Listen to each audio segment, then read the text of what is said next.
Hello दोस्तों, मैं Dhananjay sir आप लोगों को एग्जाम पर स्वागत करता हूं। आज आप लोगों का जीके का प्रश्न पढ़ाने जा रहा हूं, जो कि भूगोल, प्राकृतिक भूगोल के बारे में बताने जा रहा हूं, जो कि यहां से प्रश्न फिक्स रहता है। Railway, SSC, bank, Bihar police, SSC GD के लिए बहुत ही महत्वपूर्ण है। जिसमें पहला प्रश्न है, निम्न में किस ग्रह के अधिक उपग्रह हैं? निम्न में किस ग्रह के अधिक उपग्रह हैं? बताना है कौन सा ग्रह का अधिक उपग्रह है। जिसमें 4 ऑप्शन दिए गए हैं। ए है मंगल, बी नेपच्यून, सी बुध, डी शुक्र। जिसमें आपका आंसर हो जाएगा नेपच्यून।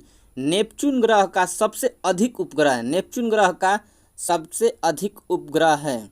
अगला प्रश्न है, पृथ्वी के दोनों ओर कौन से ग्रह हैं? पृथ्वी के दोनों ओर कौन से ग्रह हैं? ए है, ऑप्शन ए है मंगल और बृहस्पति, बी है बुध और शुक्र, सी है शुक्र और शनि, डी है मंगल और शुक्र। बताना है कौन सा आंसर इसमें सही है। जिसमें आपका आंसर हो जाएगा डी नंबर, मंगल और शुक्र। पृथ्वी के दोनों ओर मंगल और शुक्र हैं। पृथ्वी के दोनों ओर मंगल और शुक्र ग्रह हैं। अगला प्रश्न है, मंगल ग्रह के कितने उपग्रह हैं? मंगल ग्रह के कितने उपग्रह हैं? ए है 1, बी 3, सी 4, डी 2। बताना है मंगल ग्रह के कितने उपग्रह हैं। मंगल के कितने उपग्रह हैं?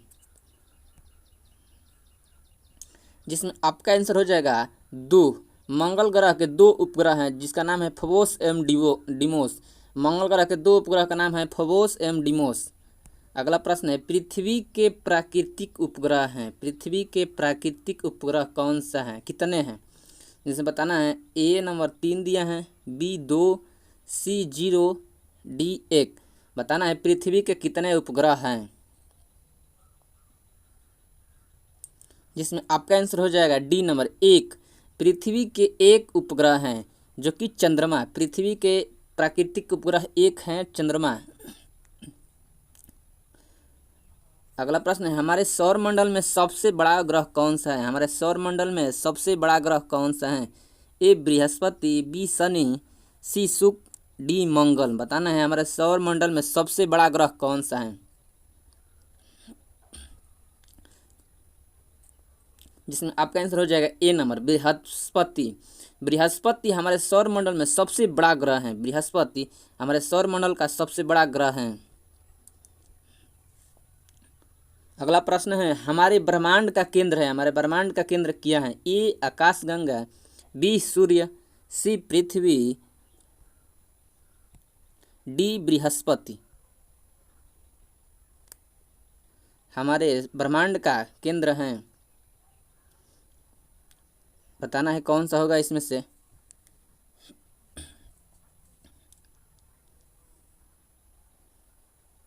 जिसमें आपका आंसर हो जाएगा ए नंबर, हमारे ब्रह्मांड का केंद्र है आकाशगंगा।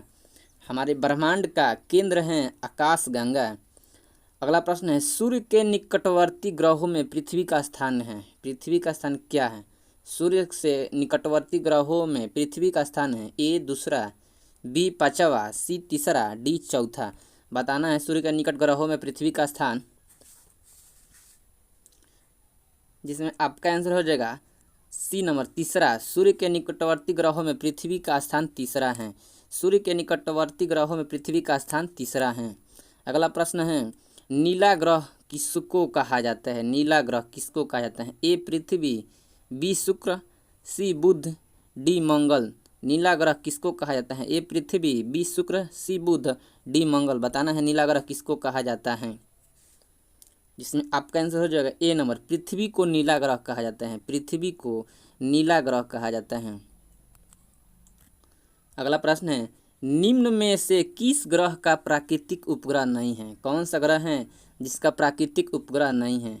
ए शुक्र, बी पृथ्वी, सी मंगल, डी बृहस्पति। बताना है किस ग्रह का प्राकृतिक उपग्रह नहीं है। जिसमें शुक्र आंसर होगा आपका शुक्र। शुक्र का कोई प्राकृतिक उपग्रह नहीं है। शुक्र का कोई प्राकृतिक उपग्रह नहीं है। जैसे पृथ्वी का है चंद्रमा, मंगल का है फोबोस एवं डिमोस उपग्रह हैं, बृहस्पति का भी कई उपग्रह हैं, लेकिन शुक्र का कोई उपग्रह नहीं है। अगला प्रश्न है किसे लाल ग्रह के नाम से जाना जाता है? लाल ग्रह किसे कहा जाता है? ए बुध, बी मंगल, सी शुक्र, डी बृहस्पति। बताना है किसे लाल ग्रह के नाम से जाना जाता है, जिसमें आपका आंसर हो जाएगा बी नंबर, मंगल ग्रह को लाल ग्रह के नाम से जाना जाता है। मंगल ग्रह को लाल ग्रह के नाम से जाना जाता है। अगला प्रश्न है सौर परिवार में निम्न में कौन सा युग्म गलत है? बताना है सौर परिवार में निम्न में कौन सा युग्म गलत है, जिसमें ए दिया है सबसे नज़दीकी ग्रह बुध, सबसे अधिक चंद्रमाओं का ग्रह शनि, सी सबसे अधिक चमकीला ग्रह शुक्र, डी सूर्य के सबसे नज़दीक ग्रह मंगल। बताना है इस युग्म में कौन सा युग्म गलत है। बाकी 3 सही होगा, एक युग्म गलत होगा। इसमें आपका आंसर हो जाएगा डी नंबर, सूर्य के सबसे नज़दीक ग्रह मंगल ग्रह नहीं है। इसमें आपका आंसर डी होगा, सबसे नज़दीकी ग्रह बुध है, सबसे अधिक चंद्रमाओं का ग्रह शनि है, सबसे अधिक चमकीला ग्रह शुक्र है, लेकिन सूर्य के सबसे नज़दीक ग्रह मंगल नहीं है। जिसमें आप बताना है कौन सा गलत है, जिसमें आपका आंसर नंबर डी नंबर हो जाएगा। पृथ्वी सूर्य के सबसे नज़दीक निम्न में से किस समय होती हैं? पृथ्वी सूर्य के सबसे नज़दीक किस समय होती हैं? ए 22 मार्च, बी 21 जून, सी 4 जनवरी, डी 4 जुलाई। बताना है पृथ्वी सूर्य के सबसे नज़दीक किस समय होती हैं, जिसमें आपका आंसर हो जाएगा 4 जनवरी। 4 जनवरी को पृथ्वी सूर्य के सबसे नज़दीक होती हैं। 4 जनवरी को पृथ्वी सूर्य के सबसे नज़दीक होती हैं। अगला प्रश्न है इवनिंग स्टार या भोर का तारा किस ग्रह को कहा जाता है? इवनिंग स्टार या भोर का तारा किस ग्रह को कहा जाता है? ए शुक्र, बी शनि, सी पृथ्वी, डी बृहस्पति। बताना है इवनिंग स्टार या भोर का तारा किसे कहा जाता है, जिसमें आपका आंसर हो जाएगा ए नंबर, शुक्र। इवनिंग स्टार या भोर का तारा शुक्र ग्रह को कहा जाता है। अगला प्रश्न है सूर्य ग्रहण कब होता है? बताना है सूर्य ग्रहण कब होता है। ए जब सूर्य और पृथ्वी के बीच चंद्रमा आ जाता है तो सूर्य ग्रहण होता है। बी दिया है जब पृथ्वी और चंद्रमा के बीच सूर्य आ जाता है। सी है सूर्य और चंद्रमा के बीच पृथ्वी आ जाती है। डी है जब चंद्रमा और सूर्य के बीच पृथ्वी आ जाती है। बताना है सूर्य ग्रह कब होता है, सूर्य ग्रह कब होता है, जिसमें आपका आंसर हो जाएगा ए नंबर, जब सूर्य और पृथ्वी के बीच चंद्रमा आ जाता है तो सूर्य ग्रह होता है। जब सूर्य और पृथ्वी के बीच चंद्रमा आ जाता है तो सूर्य का प्रकाश पृथ्वी पर नहीं पहुंचता है, तो सूर्य और पृथ्वी के बीच चंद्रमा आ जाता है, सूर्य का प्रकाश पृथ्वी पर नहीं पहुंचता है तो सूर्य ग्रहण होता है। अगला प्रश्न है छायापथ गैलेक्सी क्या है? बताना है छायापथ गैलेक्सी क्या है। ए है राजनीतिक का एक दल, बी सिनेमाओं अभिनेताओं का समूह, सी सौर परिवार में ग्रह पुंज, डी अंतरिक्ष में एक बृहत नक्षत्र पुंज। बताना है छायापथ गैलेक्सी क्या है।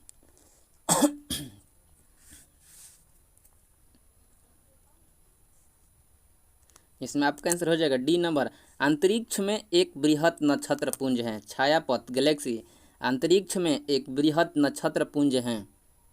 अगला प्रश्न है पृथ्वी का जुड़वा ग्रह ट्विंग प्लैनेट किसे कहा जाता है? पृथ्वी का जुड़वा ग्रह किसे कहा जाता है? ए है बुध, बी मंगल, सी शुक्र, डी बृहस्पति। बताना है पृथ्वी का जुड़वा ग्रह किसे कहा जाता है, जिसमें आपका आंसर हो जाएगा शुक्र। पृथ्वी का जुड़वा ग्रह किसे कहा जाता है? शुक्र को।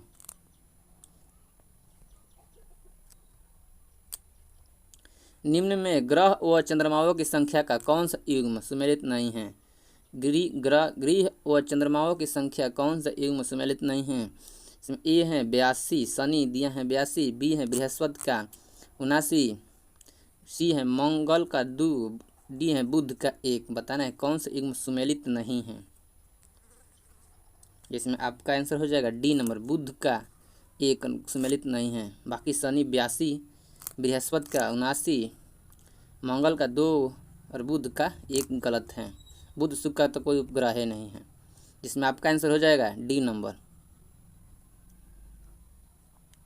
सूर्य से धरती तक प्रकाश पहुंचने में लगभग कितना समय लगता है? सूर्य से धरती तक प्रकाश पहुंचने में लगभग कितना लगता है? ए 2 मिनट, बी 4 मिनट, सी 8 मिनट, डी 16 मिनट। बताना है सूर्य से धरती तक प्रकाश के पहुंचने में लगभग कितना समय लगता है, जिसमें आपका आंसर हो जाएगा सी नंबर 8 मिनट। सूर्य का धरती तक प्रकाश पहुंचने में लगभग 8 मिनट लगता है। अगला प्रश्न है किस ग्रह पर सबसे लंबा दिन होता है, किस ग्रह पर सबसे लंबा दिन होता है, ए मंगल, बी बुध, सी बृहस्पति, डी शुक्र। बताना है किस ग्रह पर सबसे लंबा दिन होता है, जिसमें आपका आंसर हो जाएगा डी नंबर शुक्र ग्रह पर सबसे लंबा दिन होता है, शुक्र ग्रह पर।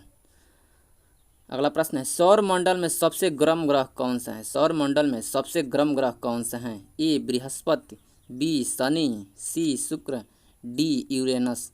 जिसने बताना है सौर मंडल में सबसे गर्म ग्रह कौन सा है, जिसमें आपका आंसर हो जाएगा सी नंबर शुक्र। सौर मंडल में सबसे गर्म ग्रह शुक्र ग्रह है।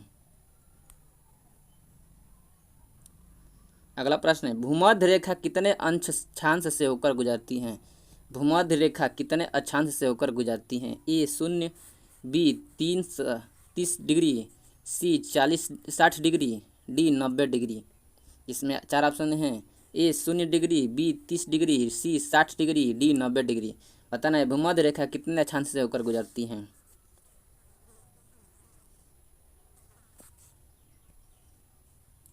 इसमें आपका आंसर हो जाएगा ए नंबर 0 अक्षांश से होकर गुजरती है, भूमध्य रेखा 0 अक्षांश से होकर गुजरती हैं। अगला प्रश्न है पृथ्वी अपनी धुरी पर कितने अंश तक चुकी है, पृथ्वी अपनी धुरी पर कितने अंश तक चुकी हैं, ए 23.5 अंश, बी 25 अंश, सी 50 अंश, डी 70 अंश। जिसमें आपका आंसर हो जाएगा 23.5 अंश। पृथ्वी अपनी धुरी पर 23.5 या 23.1/2 अंश, यानी आपका आंसर ए नंबर हो जाएगा 23.5। अगला प्रश्न है दो निकटस्थ देशांतरों के मध्य सर्वाधिक अंतराल अंतर कहाँ पाया जाता है, दो निकटस्थ देशांतरों के मध्य सर्वाधिक अंतराल अंतर कहाँ पाया जाता है, ए विषुवत रेखा, बी ध्रुवों पर, सी कर्क रेखा पर, डी आर्कटिक वृत्त पर। बताना है दो निकटस्थ देशांतरों के मध्य सर्वाधिक अंतराल अंतर कहाँ पाया जाता है, इसमें आपका आंसर होगा ए नंबर विषुवत रेखा पर। विषुवत रेखा पर दो निकटस्थ देशांतरों के मध्य सर्वाधिक अंतराल पाया जाता है विषुवत रेखा पर। अगला प्रश्न है अंतर्राष्ट्रीय दिनांक रेखा साधारण रूप में कैसा व्यक्त की जा सकती है, अंतर्राष्ट्रीय दिनांक रेखा साधारण रूप में कैसे व्यक्त की जा सकती है, ए भूमध्य रेखा, बी 180 देशांतर, सी 90 अंश पूर्व देशांतर, डी 0 देशांतर। बताना है अंतर्राष्ट्रीय दिनांक रेखा साधारण रूप में कैसे व्यक्त की जा सकती है, जिसमें आपका आंसर हो जाएगा बी नंबर 180 देशांतर है। 180 देशांतर को अंतर्राष्ट्रीय दिनांक रेखा साधारण रूप में व्यक्त किया जा सकता है। अगला प्रश्न है ध्रुवों पर बड़े से बड़ा दिन किस अवधि का होता है, ध्रुवों पर बड़े से बड़ा दिन किस अवधि का होता है, ए 12 घंटे, बी 24 घंटे, सी 3 महीना, डी 6 महीना। बताना है ध्रुवों पर बड़ा से बड़ा दिन का अवधि होता है, जिसमें आपका आंसर हो जाएगा डी नंबर 6 महीना। ध्रुवों पर बड़े से बड़ा दिन का अवधि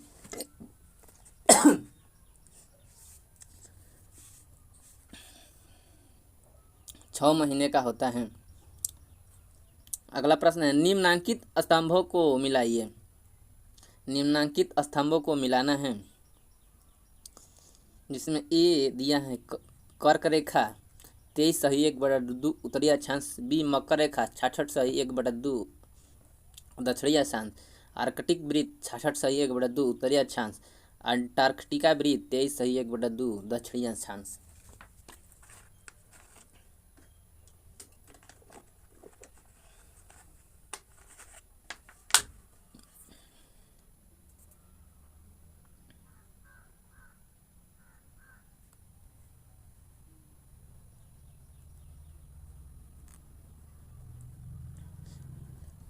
जिसमें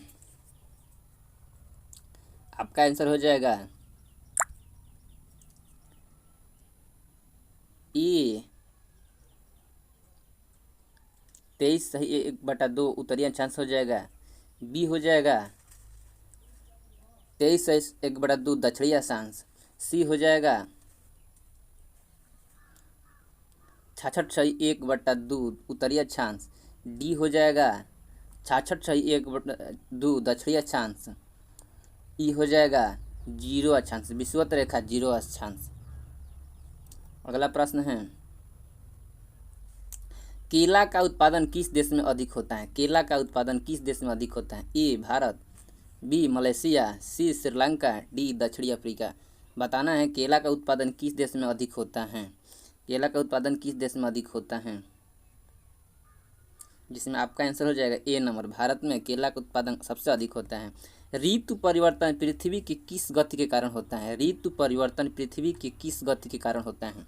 ए दैनिक, बी वार्षिक, सी दिन दोनों, डी किसी से नहीं। बताना है ऋतु परिवर्तन किस पृथ्वी की गति के कारण होता है, जिसमें आपका आंसर हो जाएगा बी वार्षिक। वार्षिक हो जाएगा। ऋतु परिवर्तन किस पृथ्वी किस गति के कारण? वार्षिक गति के कारण ऋतु परिवर्तन होता है। अगला प्रश्न है, भूमध्य रेखा के दोनों ओर 5 अंश तक के क्षेत्र को क्या कहते हैं? भूमध्य रेखा के दोनों ओर 5 अंश तक के क्षेत्र को क्या कहते हैं? ए डोलड्रम, बी उष्णकटिबंधीय, सी मानसून क्षेत्र, डी व्यापारिक हवा क्षेत्र। बताना है भूमध्य रेखा के दोनों ओर के 5 अंश तक के क्षेत्र को क्या कहते हैं, जिसमें आपका आंसर हो जाएगा ए डोलड्रम। भूमध्य रेखा के दोनों ओर के 5 अंश तक के क्षेत्र को कहा जाता है। अगला है, भूमि की कितने प्रतिशत जगह पानी से ढकी है? भूमि की कितने प्रतिशत जगह पानी से ढकी हैं?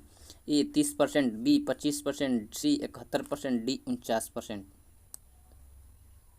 जिसमें आपका आंसर हो जाएगा सी नंबर, भूमि के 71% हिस्से पानी से ढकी हुई हैं।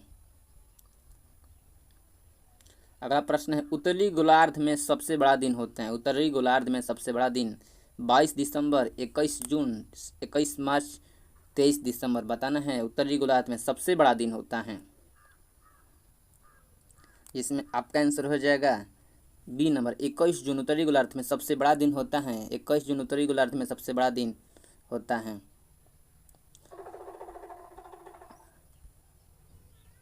अगला है, निम्नलिखित में से कौन सा एक बृहद वृत्त कहलाता है तथा पृथ्वी के 2 भागों में बांटने वाली रेखा है? ए कर्क रेखा, बी मकर रेखा, सी भूमध्य रेखा, डी उत्तरी ध्रुव वृत्त।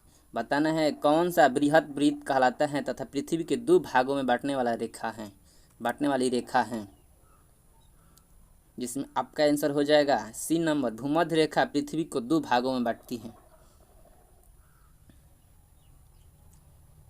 अगला प्रश्न है, दिए गए स्तंभों में वायुमंडलीय परतों तथा उनकी विशेषताओं का सही मेल कौन सा है? बताना है। ये दिया है क्षोभ मंडल वायुमंडलीय घटना, दूसरा दिया है समतापमंडल ओजोन परत, तीसरा दिया है आयन मंडल पृथ्वी के धरातल पर रेडियो तरंगों का अपवर्तन, चौथा दिया है मध्यमंडल ध्रुवीय ज्योति।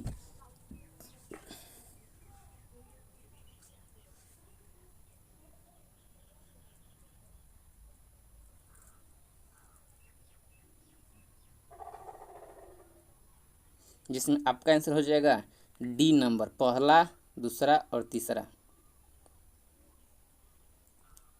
अगला प्रश्न है, वायुमंडल की परतों को पृथ्वी से ऊपर की ओर सही क्रम में व्यवस्थित करें व कूट की सहायता से उतरते।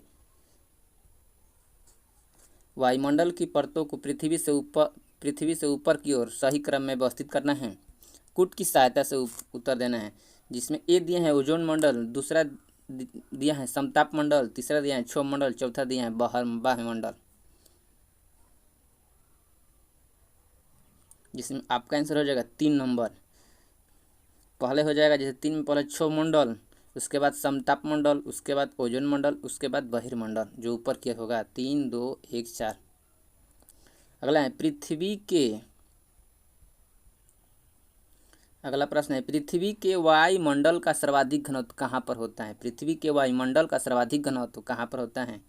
ए क्षोभ मंडल ट्रोपोस्फियर, बी समताप मंडल, सी मध्यमंडल, डी आयन मंडल।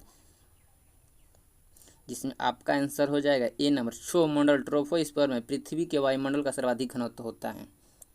अगला प्रश्न है, सूर्य से आने वाली पराबैंगनी किरणों को रोकने वाली परत को कहते हैं। सूर्य से आने वाली पराबैंगनी किरणों को रोकने वाली परत को क्या कहते हैं? ए है ट्रोपोस्फियर, बी है ओजोनोस्फियर, सी है मेसोस्फियर, डी है लिथोस्फियर। इसमें बताना है क्या होगा। इसमें आपका आंसर ओजोनोस्फियर, बी नंबर आंसर सही होगा। सूर्य से आने वाली पराबैंगनी किरणों को रोकने वाली इस परत को ओजोनोस्फियर कहते हैं। अगला प्रश्न है, सुनामी नाम किससे संबंधित है? सुनामी नाम किससे संबंधित है? ए समुद्री भूकंप, बी ज्वालामुखी, सी पर्वत निर्माण, डी इनमें से कोई नहीं। बताना है सुनामी नाम किससे संबंधित है, जिसमें आपका आंसर हो जाएगा ए नंबर, समुद्री भूकंप से सुनामी नाम से प्रचलित है। समुद्री भूकंप सुनामी नाम से प्रचलित हैं। अगला प्रश्न, लास्ट प्रश्न, चंद्रमा पृथ्वी पर कितने दिनों में चक्कर पूर्ण करता है? चंद्रमा पृथ्वी पर कितने दिनों में चक्कर पूर्ण करता है?